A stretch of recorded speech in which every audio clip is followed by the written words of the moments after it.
सीखेंगे। तो मसीह में, प्रभु में होने के नाते हमारे कुछ हक और अधिकार है। आप लोग जानते हैं ये हक न अधिकार काई कवाई क्या कहलाते? ये हक अधिकार आपके पास भी आपका हक है।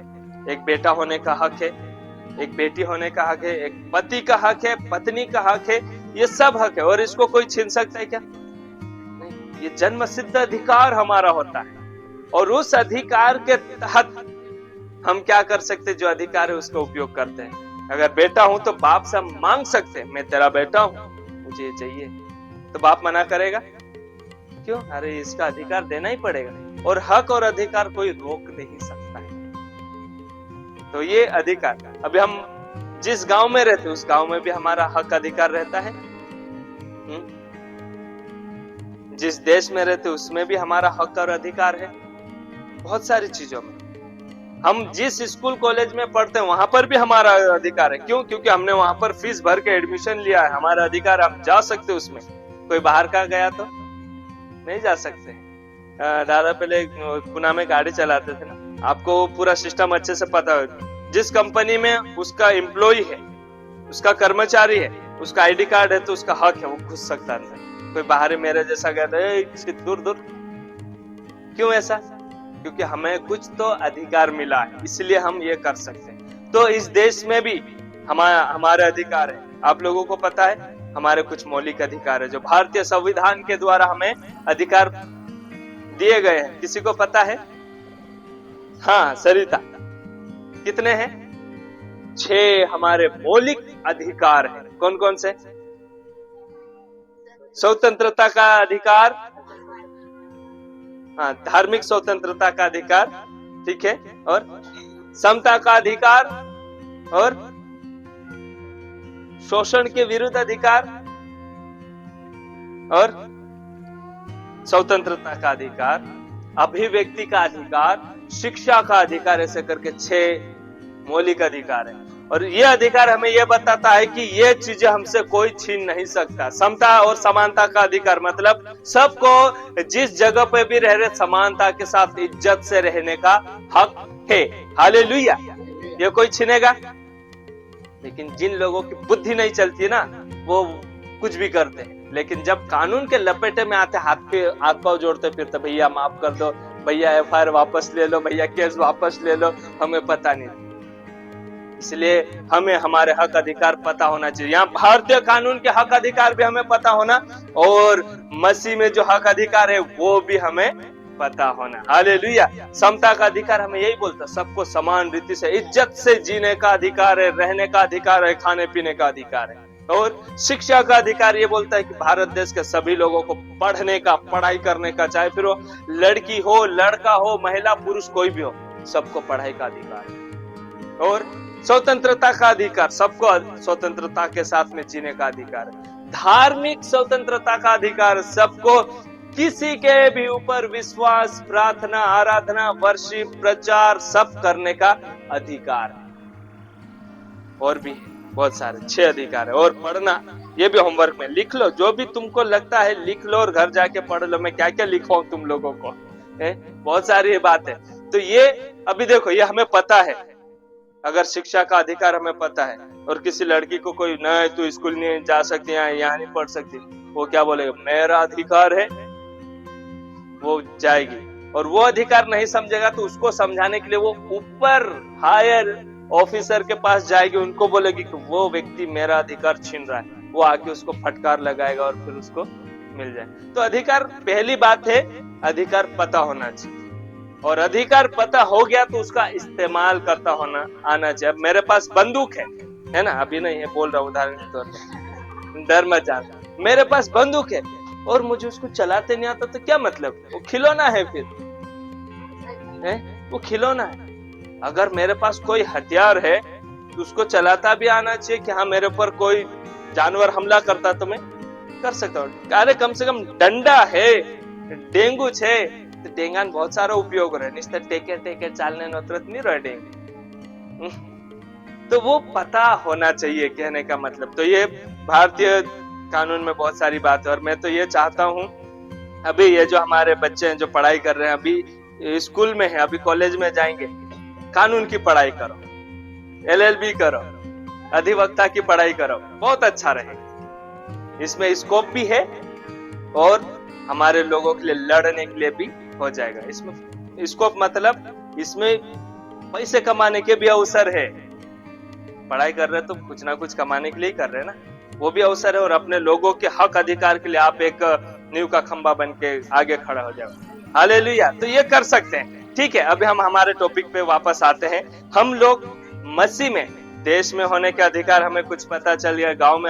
गाँव में रही जाती गाँव अधिकार भी मालूम पड़ जाओ। पंचायत काई भी योजना आती अमुक भी जन्नु चाहिए, हमरो भी हक छे का, ताकि मैं इन गाँव निवासी छे, इसका वोटर हूँ, इसका मतदाता हूं, तो मुझे मिलना है, ये पता हो गया।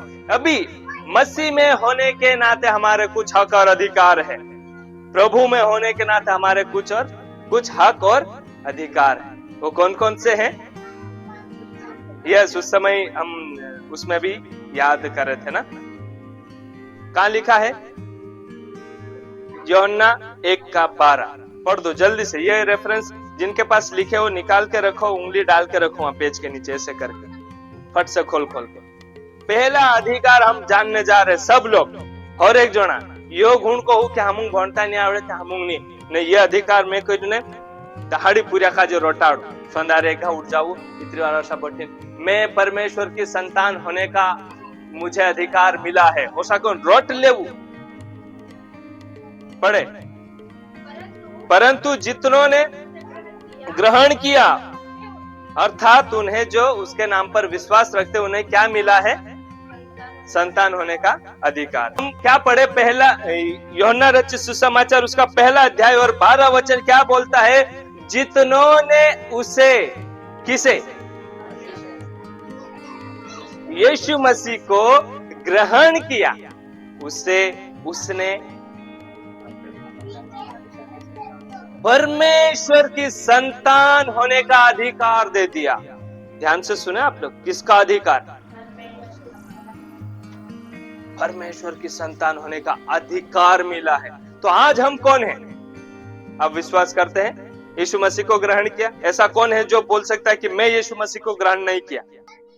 यीशु मसीह कौन है, हमारे लिए क्या करता है, वो हम बताएंगे। हालेलुया।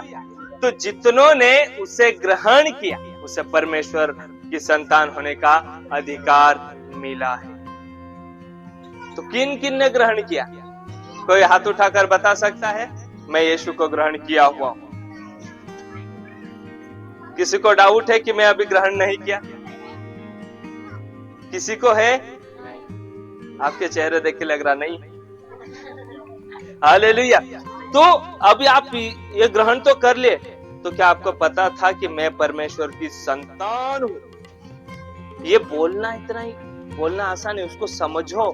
जब समझ लोगे ना दिमाग हिल जाएगा। परमेश्वर की संतान कौन? परमेश्वर जो आकाश और पृथ्वी का बनाने वाला है, वो परमेश्वर जो सब कुछ बनाने वाला है, उसका क्या है? संतान, इसकी संतान। ये मामूली बात है। कोई आपको बोल दे संदीप आपको नरेंद्र मोदी की संतान होने का अधिकार मिल गया, क्या होगा संदीप? हालांकि प्रधानमंत्री की कोई संतान नहीं है, पर अगर कोई ऐसा बोल दिया तो सोचो, अरे गांव के सरपंच की संतान है, तो ऐसा अकड़ के चलते, अरे मोर बस सरपंच है कोई देश है। हम तो परमेश्वर की संतान, सर्वशक्तिमान परमेश्वर। तो अगर मैं वही बता रहा था संतान, तो इसको जान लो। अभी यह अधिकार पता चल गया, इसका उपयोग कैसे करेंगे? कैसे जानेंगे कि कैसे उपयोग करेंगे कि हम परमेश्वर की संतान हैं?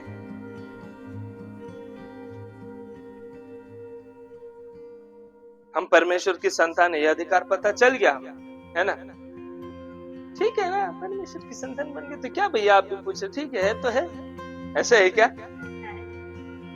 तो कैसे करोगे आप लोग?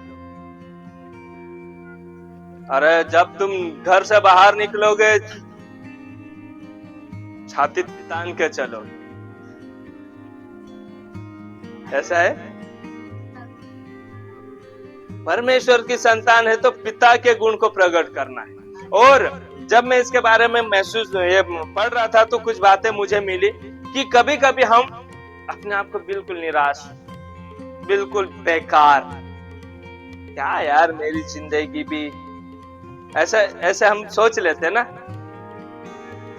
कोई कोई लोग बोलते जीवन भी काय करनो करिन फांसी लगाड़ी टांगाई बोलते। अभी पिछले दिनों में हमारे 2 दोस्त जो पति पत्नी थे, वही जिंदगी से शायद उदास हताश हो गए, हार गए, ठीक है मर जाते, क्या कर, ऐसा अपने आप को बिल्कुल कमजोर बेकार समझ लेते हैं और खुद को दोषी मान लेते हैं।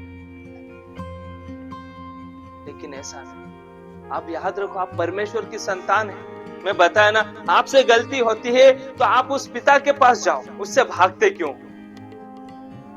उस समय हम भजन संहिता में याद करें, कोई अपने बच्चों को छेड़ेगा तो पिता क्या करेगा? को कुत्ता आके उनको पकड़ेगा तो पिता क्या करेगा?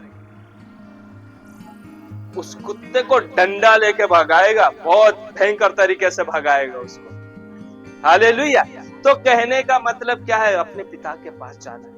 तुमको याद होना चाहिए कि मेरा पिता कौन है। ठीक है गलती हो गई, अपने मम्मी पापा, कभी हम घर पे गलती कर लेते हैं तो घर छोड़ देते हैं क्या? तो मैं आवल ऐसे करते हैं क्या? रो के मम्मी की गोदी में भरा जाए, मम्मी गलती हो गई माफ करो। और हमारे माता पिता कितने दयालु, गले लगा लेते, ठीक है कभी 1-2 थप्पड़ मार देंगे, गले लगा ले। परमेश्वर भी हमें गले लगाने वाला। हालेलुया। तो कभी भी अपने आप को कमजोर, बेकार और शर्मिंदगी वाला या ऐसे ही मत समझो। आप बहुत बड़े हो, आप बहुत कीमती हो, बहुत अनमोल हो। हालेलुया। उस चीज को याद रखो, परमेश्वर ने आपको इसीलिए बनाया कि उसके गुण प्रकट करें। तो क्यों ना हम उस अधिकार को याद रखें। हालेलुया। हमें दासत्व की आत्मा नहीं मिली, हमें कैसी आत्मा मिली है? यहाँ रोमियो 8 और 15 में लिखा है, क्योंकि तुमको दासत्व की आत्मा नहीं मिलो कि फिर डरो, पर तुमको ले पालकपन की आत्मा मिली, जिससे हम पुकारते हैं हे अब्बा, हे पिता कहकर। डरने की आत्मा नहीं मिली, हमें अधिकार मिला, हम सीधे हे पिता करके जा सकते हैं। और एक बात मैं बता रहा हूं, अगर हमारे मम्मी पापा से हमें कुछ चाहिए तो हम क्या करते हैं? एप्लीकेशन लिखते हैं क्या कि प्रति टू द डियर फादर, प्रिय पिताजी मैं आपकी संतान और मुझे ये आवश्यकता करके एप्लीकेशन देते हैं क्या? सीधे घर में घुस जाते हैं, जहां बैठा वहां चले जाते हैं। एप्लीकेशन तो अधिकारियों को, कलेक्टर को, उनको देना है। तो हम हमारे पिता के पास कैसे पहुंचते? सीधे चले जाते हैं। ये भी नहीं सोचते कि वो कुछ काम कर रहा होगा तो बाद में जाएंगे। बच्चे ऐसे करते क्या? खेत में पूछ जाए, बिंदास पहुंच जाते। ये भी नहीं, फोन लगाने समय भी नहीं सोचते कि अभी पापा कुछ खेत में काम कर रहे होंगे तो कर रहे, मेरे पापा है, हाँ पापा कहाँ है। इतनी स्वतंत्रता क्यों? ऐसा क्यों? क्योंकि वो पिता है इसलिए। तो हम भी हमारे पिता के साथ ऐसे जाओ ना। हालेलुया। तो इस प्रकार से अपने इस अधिकार का उपयोग करो, पिता के पास डायरेक्ट जाके मांगो, कहो, बताओ, सुनो। और एक बात याद रख, पिता के पास केवल मांगने के लिए नहीं जाते हैं। पिता के पास केवल मांगने के लिए जाते हैं क्या? ऐसे भी तो बैठ के बात करते हैं, ऐसे भी चलते हैं। तो वैसा हमारा रिश्ता जब पिता बन गया तो पिता पुत्र का रिश्ता क्यों नहीं हमारा मजबूत हो पा रहा है? एक सोचने वाली बात है। हम जैसा हमारे सांसारिक पिता, माता पिता के साथ रहते, वैसे उस पिता के साथ क्यों नहीं रह पाते? एक ये बहुत बड़ी बात है। हम केवल मांगने के लिए जाते हैं, ऐसा नहीं, रिश्ता बनाना है। हालेलुया। दूसरा अधिकार कौन सा था? पाप क्षमा का, पूर्ण पाप क्षमा का अधिकार। कहां लिखा था? 21 पढ़ दे।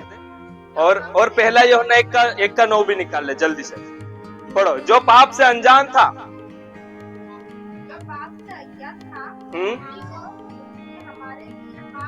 ठहराया ताकि हम बन जाए। और 1:9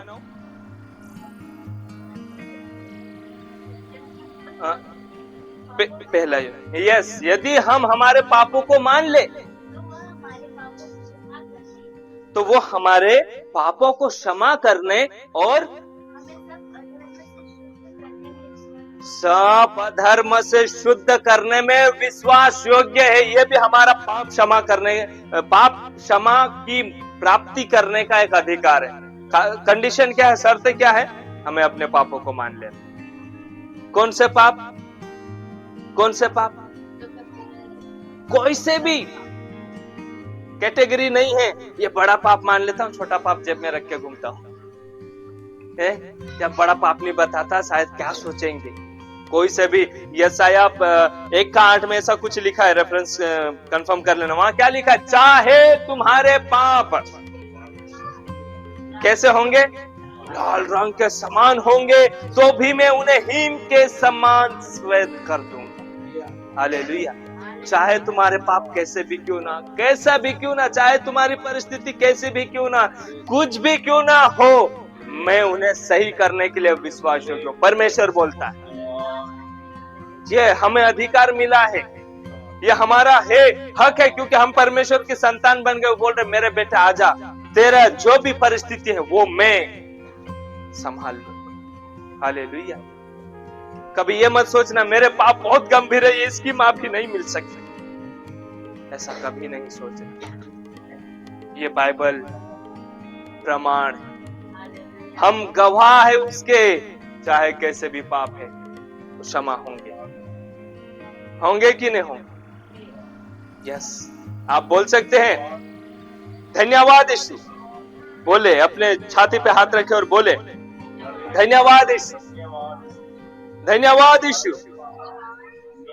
एक साथ बोले धन्यवाद यीशु, आपने मेरे सारे पाप, छोटा पाप, बड़ा पाप, सारी गलतियां आपने क्षमा किया, मुझे पवित्र किया, मुझे धर्मी बनाया। तेरा धन्यवाद। आमीन। हालेलुया। सो पाप क्षमा के अधिकार सभी को है। यहाँ कमरे में बैठे उतने नहीं, सारी सृष्टि को। बस शर्त एक है, इस अधिकार को लेने के लिए एक शर्त है। क्या है? अपने पापों को मानो। मनुष्य के सामने मत मानो। शायद उनके सामने अपने पाप बताओगे ना, वो ऐसा कर रहा था, बाप रे, मजाक उड़ाए। आपकी धज्जियां भी वो उड़ा सकता है, 10 लोगों में जाकर भी बोल सकता है। हो सकता है किसी पास्टर को बता, वो भी बोल दे अरे फलाना तो ऐसा ऐसा कर रहा था। दूसरे को बोले, परमेश्वर को बता। मनुष्य नहीं, उनको बता के भी क्या, जो विश्वास होगी उनको बता, वो प्रार्थना करेंगे। सबको मत बताओ, बताने से वो सोल्व कर देंगे क्या? प्रभु को बताओ। हालेलुया। तीसरा अधिकार कौन सा? पवित्र आत्मा मिलने का अधिकार। हालेलुया। हाँ, 6:19 में लिखा, क्या तुम नहीं जानते कि तुम्हारा ये देह परमेश्वर का मंदिर है और परमेश्वर का आत्मा तुम में वास करता है? उन लोगों के ऊपर वास करता है जो क्या करते हैं? परमेश्वर के ऊपर विश्वास करते हैं। और यूहन्ना 16:13। यस, तो तुम्हें सब सत्य का हाँ, मार्ग बताएगा, क्योंकि वह अपनी ओर से न कहेगा, तो जो कुछ सुनेगा वही कहेगा और आने वाली बातें बताएगा। हालेलुया। ये पवित्र आत्मा के बारे में बताया कि सत्य का आत्मा जब आएगा, वो जो तुम में वास करता है, वो क्या करेगा? वो तुम्हें सब बातें बताएगा, सत्य का मार्ग बताएगा और आने वाली बातें बताएगा। सब कुछ, जो कुछ ना रख छोड़ेगा। तो एक ऐसी ताकत प्राप्त करने का भी हमें अधिकार है। पवित्र आत्मा प्राप्त करने का भी अधिकार है। और मैं आपको बताऊं, जिस दिन आप विश्वास कर लेते ना, जिस दिन आप यीशु मसीह को अपने उद्धारकर्ता के रूप में ग्रहण कर लेते, उसी दिन वो आत्मा तुम्हारे अंदर में इंस्टॉल हो जाती है, एक्टिव वो धीरे धीरे होती है। पवित्र आत्मा तो उसी दिन हमें मिल जाती है। हालेलुया। फिर विश्वास में आप जैसे जैसे बढ़ते जाते हो वैसे वैसे वो पवित्र आत्मा आपके जीवन में काम करती है। और फिर जो प्रभु में, प्रार्थना में, वचन में, संगति में, उनके अंदर वो पवित्र आत्मा दुगने रफ्तार से काम करते हैं। उनके द्वारा, उनकी प्रार्थनाओं के द्वारा लोग चंगे होते हैं, उनकी कलीसिया बढ़ती है। और ये केवल पास्टर का काम नहीं है, हर एक का काम है। इसलिए जो आत्मा हमें मिला है उसे एक्टिव करो। तो पवित्र आत्मा हमें मिला है, उसको हम कैसे उपयोग में, उस अधिकार को हमें कैसे उपयोग में लेना है। अरे पवित्र आत्मा मिले तो अधिकार के साथ प्रार्थना नहीं कर सकते क्या दूसरों के लिए? हम वो सत्य का आत्मा हमारे साथ, उस आत्मा में भरकर हम प्रार्थना करें। हालेलुया। चौथा अधिकार क्या है? शत्रु और शैतान की शक्तियों को रौंदने का अधिकार। पढ़ दो कोई। हाँ, कहाँ लिखा है? लूका 10:19 पढ़े। देखो मैं तुम्हें सांपों और बिच्छुओं को रौंदने का और शत्रु की सारी सामर्थ पर अधिकार दिया हूं, और किसी भी वस्तु से तुम्हें कुछ हानि ना हो। हालेलुया। 10:19 याद रखना। मैं तुम्हें शत्रुओं की सारी सामर्थ पर अधिकार दिया, सांपों और बिच्छुओं को रौंदने का अधिकार दिया, किसी भी वस्तु से तुम्हारी। हालेलुया। ये हमें अधिकार प्रभु यीशु मसीह दे के गया, लेकिन हम उपयोग नहीं करते। हम डर जाते हैं, शत्रुओं को देखकर डर जाते हैं। कौन शत्रु? कौन शत्रु? जो अंधेरे में हम पर हमला करता है, जो गुप्त में हमला करता है। वचन में लिखा हमारा लड़ाई, हमारा मल युद्ध किससे है? दुष्टों के हाकिमों में से है, उनसे है जो कहां पर है? आकाश में। उनसे हमारा युद्ध है। ये क्या? ये तो हमारे भाई बंधु है, बस अभी थोड़ी बुद्धि उनकी इधर उधर हो रखी है। ये हमारे शत्रु नहीं है। हमारा शत्रु कौन है? पहला पत्रस में लिखा तुम्हारा शत्रु शैतान गुंजारने वाले, गरजने वाले सिंह के समान ताक में बैठा है कि कब किसे पकड़ो और फाड़ के खाओ। वो ताक में बैठा है। हम भी अधिकार लेके जाओ ना, उसको रोकने की सामर्थ रखो। हालेलुया।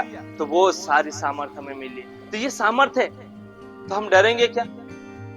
नहीं भैया, हमारे से पुण्यवत्र थोड़ा कभी कभी डर जाते हैं। ऐसा है क्या?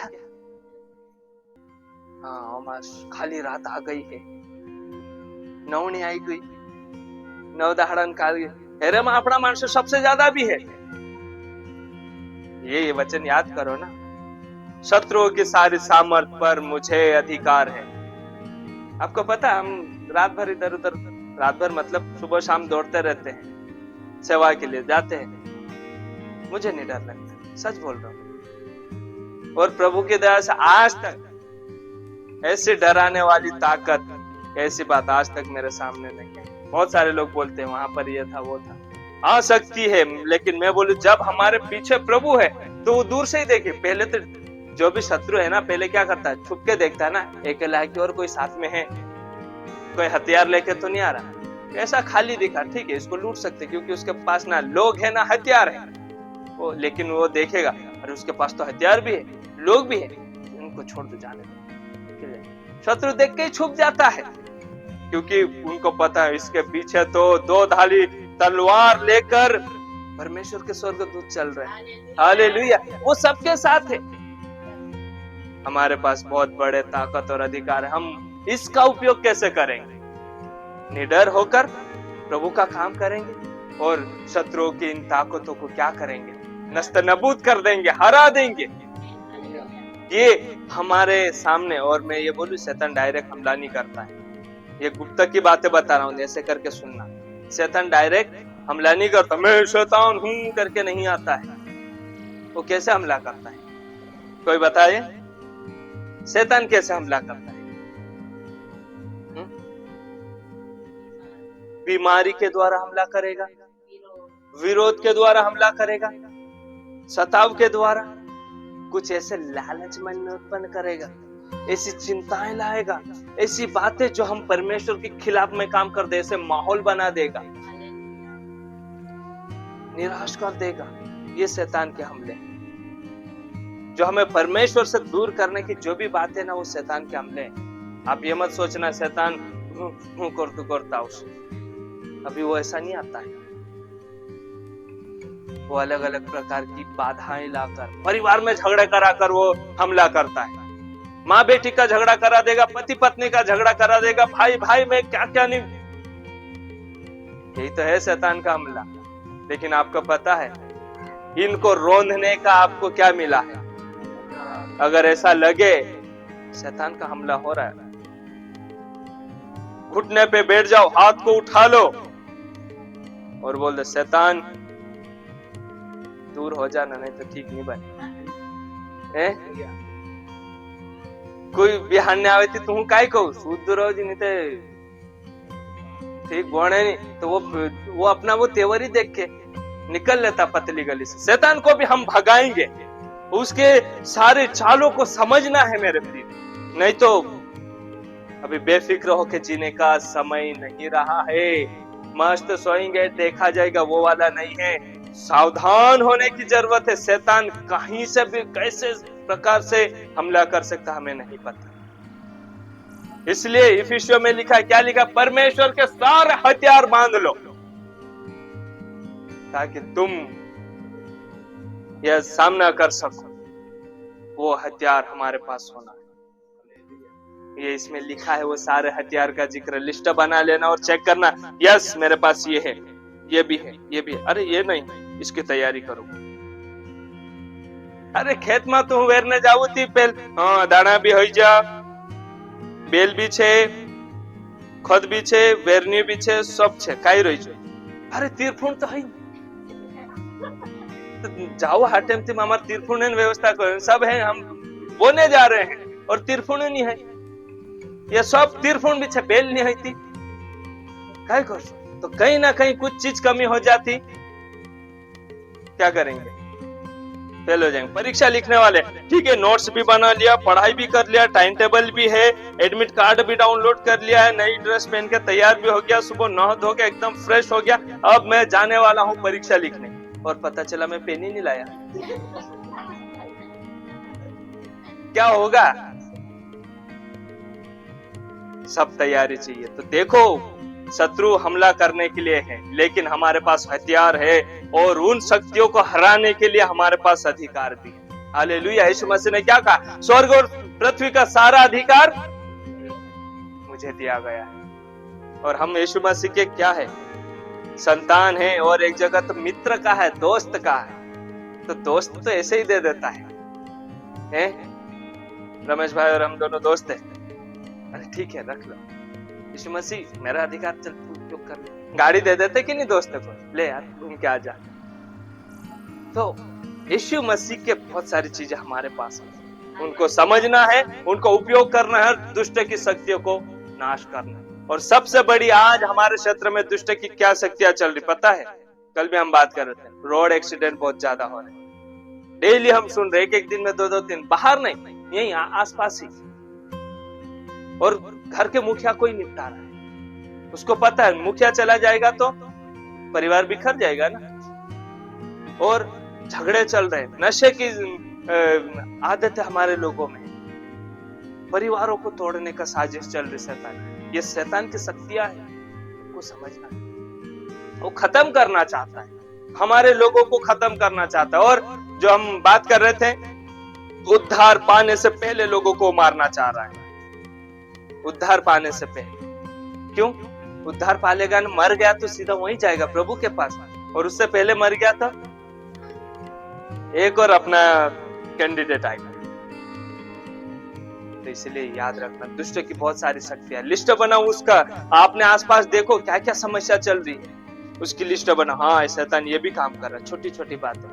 आज पढ़ाई नहीं हो रही बच्चों की सही से, लोगों को नौकरियां नहीं मिल रही है, बहुत सारी, ये सब दुष्ट कहीं ना कहीं किसी न किसी के माध्यम से काम करता है। उसकी एक लिस्ट बनाओ, प्रार्थना करना, यस मैं इस बात के लिए प्रार्थना करूंगा, इस शैतान की शक्ति को मैं हराना है।